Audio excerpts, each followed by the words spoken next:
everybody, welcome to this video.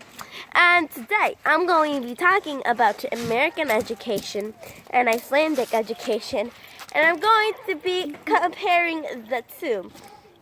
So I'm just going to give a brief summary over American education.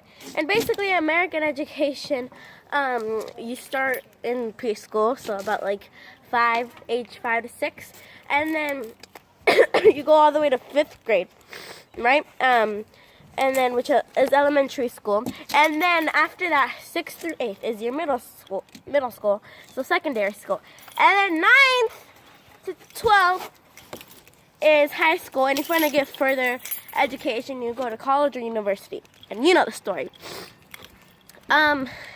And when I was researching about American education, I thought it was going to be all that, but really it wasn't. So, one of my, okay, so when I was researching, I found this one website called blogseduweekly.org. I'm recording the video. And the name of the article is 10 Reasons Why the U.S. Education System is Failing. And one of the problems they say that American education has is that the parents aren't involved enough.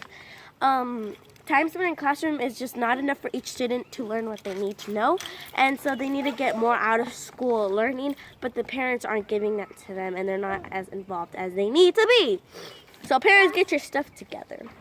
What the?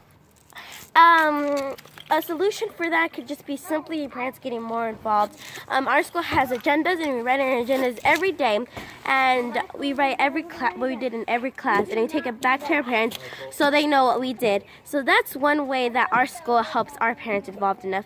And our school emails our parents, sends home flyers on a weekly basis most of the time. I get flyers a lot. And that's how our schools, that's one solution that for that problem. Another problem they say that our schools have is that our schools are way too overcrowded.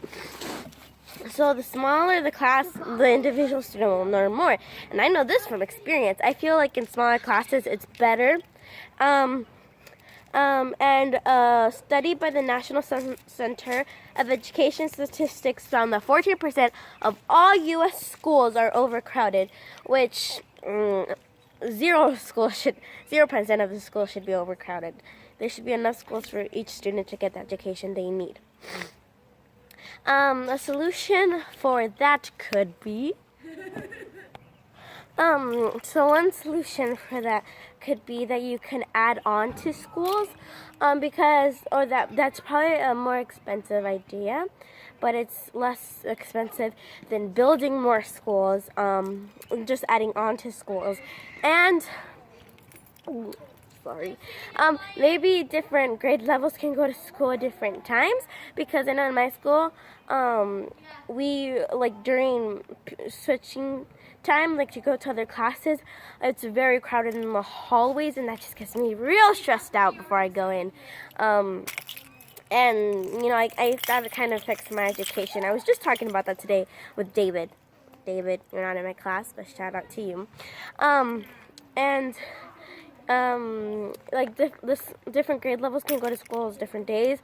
My school is 6th grade of high school, so maybe middle school can go these certain days, and then high school can go these certain days, and one day they can just all be smashed up together.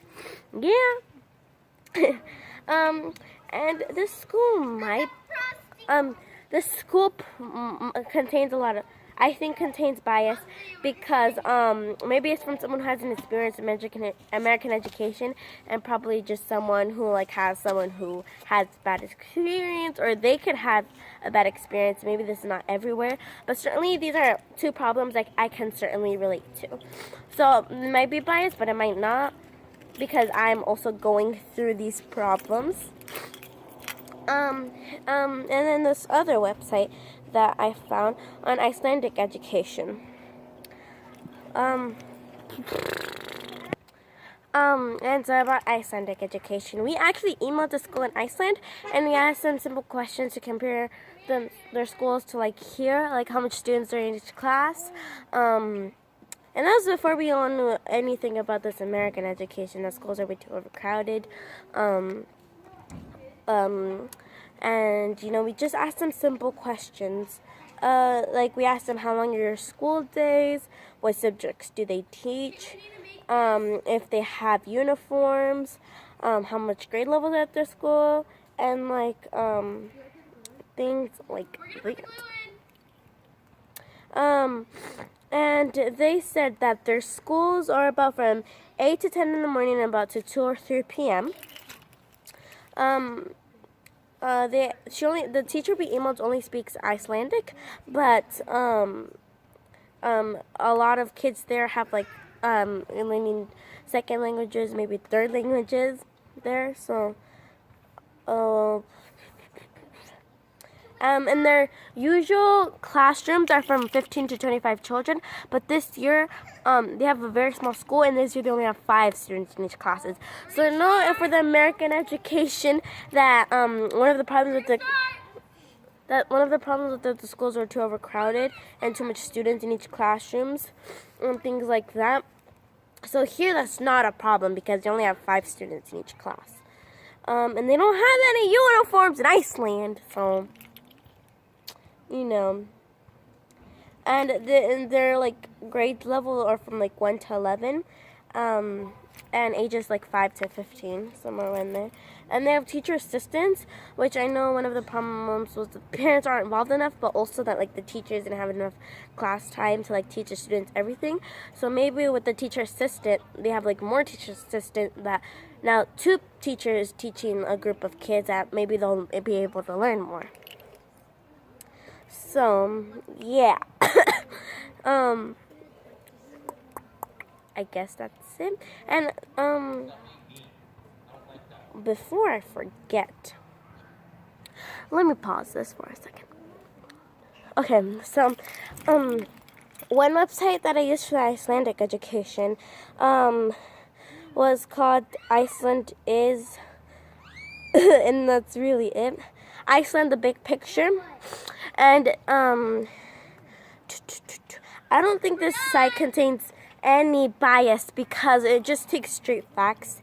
It's not giving any opinion.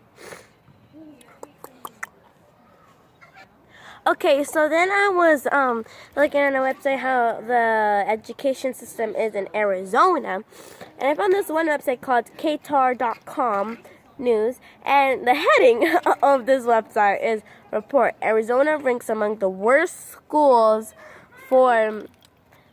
states in nation for public school education funding. And before I get into it, never mind, let me start reading and then I'll tell you.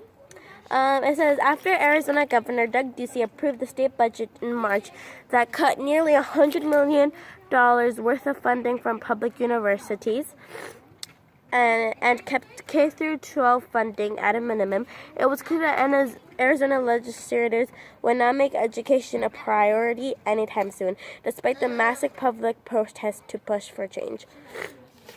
In a recent report from Wallet Hub, Arizona ranked dead last in the nation, including Washington, D.C., for public school spending per student, as well as number 49 for pupil-to-student ratio, number 49 for median annual teacher salary, and number 48 in website's school system ranking. And so far, what I have read, I don't think this website is biased because, I think it is biased, but it's not. Do I think the facts are biased? Like the actual website, what it says? No, I don't think it's biased because it's giving straight facts.